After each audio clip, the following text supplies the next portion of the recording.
Jangan samakan strategi simpanan emas dengan strategi beli saham. Kesalahan ramai penyimpan emas, mereka perhatikan graf harga masa-masa macam orang perhatikan pergerakan unit saham. Sebenarnya emas dan juga saham adalah dua perkara yang berbeza, tuan-puan. Okey, jom Oda explain. Boleh tengok video ni sampai habis dan save untuk rujukan akan datang. Konsep saham, tuan-puan beli pada harga yang rendah dan jual pada harga yang tinggi, tuan-puan akan untung. Yes, betul, konsep ni diguna pakai juga untuk simpanan emas.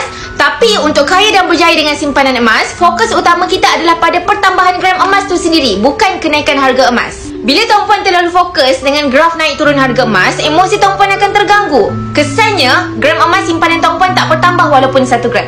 So, jangan jadikan simpanan emas macam trader saham. Kalau saham ni, bila harganya jatuh, tuan-puan boleh rugi sehingga nilainya boleh mencecah negatif. Tapi berbeza dengan emas, walaupun harga emas jatuh, emas ni masih ada dekat tangan kita dan tak berkurang walaupun 1 gram. Malah tuan-puan tak rugi langsung selagi mana tuan-puan tak jual emas tuan-puan ni. Dan kalau kita tengok sejarah harga emas 20 tahun ke belakang, purata kenaikan harga emas setiap tahun boleh cecah 8 ke 10%. Jadi jangan takut untuk tambah simpanan emas kita hari ni. Walaupun harga emas hari ni naik, yakinlah 2 ke 3 tahun akan datang, harga hari ni akan jadi harga yang termurah. Dan kita takkan jumpa dah harga hari ni beberapa tahun lagi. So, simpan je emas yang konsisten, fokus pada pertambahan gram sehingga capai target simpanan, insyaAllah. So, untuk tuan-puan yang berminat untuk mulakan simpanan emas, boleh tengok pin video Oda atau just klik link di bio. Yang nak belajar lebih banyak tentang ilmu emas dan kewangan, boleh follow Oda rapat-rapat.